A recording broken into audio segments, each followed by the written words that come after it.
Birds of a feather flock together. You run around with losers, you will end up a loser. Unconsciously. Unconsciously, you will pick up their ways, you will pick up their habits, you'll pick up, most importantly, their attitude about life. If you're around cynical, negative people all the time, you will become cynical and negative. So you got to watch yourself. Many of us are living out the lives of other people, living out their conclusions, living out of their consciousness.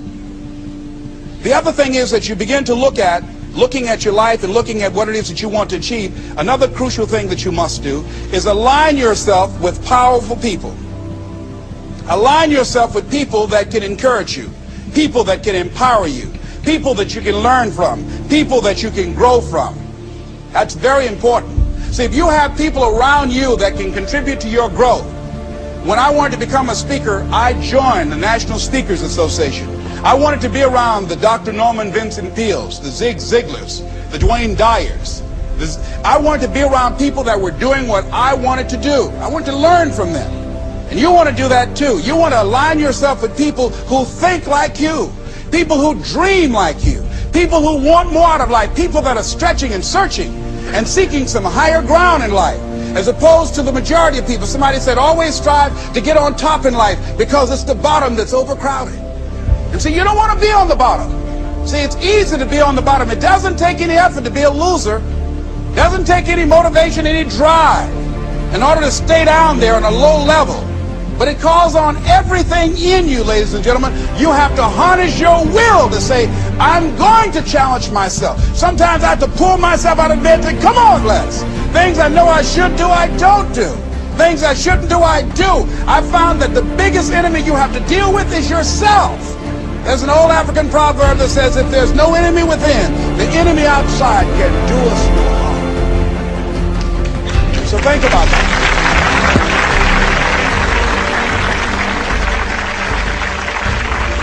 So as you begin to look toward making this your decade, as you begin to look toward making your life different, as you begin to look at yourself, you've got to redefine yourself. Who are you right now? And who must you become in order to create what you want? What has to change about you? What is it that you're doing right now that would be a liability for you? As you begin to look toward the future and take inventory of yourself, what is it about you right now that you've got to leave this behind because this no longer fits? Looking at where you want to go and the kind of person that you must become, the kind of standards that you have for you. What is it that you must do differently? Repeat out to me, please. If you want to keep on getting what you're getting,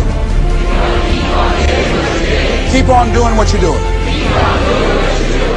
See, that doesn't take an Einstein for that. All right? It makes sense unless you change your pattern, unless you change the way you're thinking, unless you change your behavior, you're going to continue to produce the results in your life. See, all of us are winners, but some of us are producing results that we don't want. And so all you have to do is look at your game plan, look at your strategy. How is it that you have been being? What is it that you've been doing to produce this? So you're the director, you're the producer, you're writing the script, you're the star of your life. And as you begin to look at your life, you can decide whether or not it's a smash or whether or not it's a flop. That's in your hands. Look at your life, look at where you want to go. Don't worry about your circumstances. Don't worry about your age. I have a friend who's up in age, over 70, and she wanted to build a multi-million-dollar complex. The name is Dr. Johnny Coleman. Lenders and bankers say, you can't do that, you're too old. She ignored them. That building now stands, ladies and gentlemen, a multi-million-dollar structure. But there are a lot of people who would have listened to that. There are a lot of people that would not have even gotten to that point. They would have talked themselves out of even going down to the bank to ask for it, because they've already said no to themselves. See, it's time now. If you want to make this your decade, you've got to start saying yes to your life. You've got to start saying yes to your dreams, yes to your unfolding future, yes to your potential, as opposed to saying no. See, 87% of our self-talk is negative. So you've got to make a conscious, deliberate, determined effort to say yes to your dreams. Why not?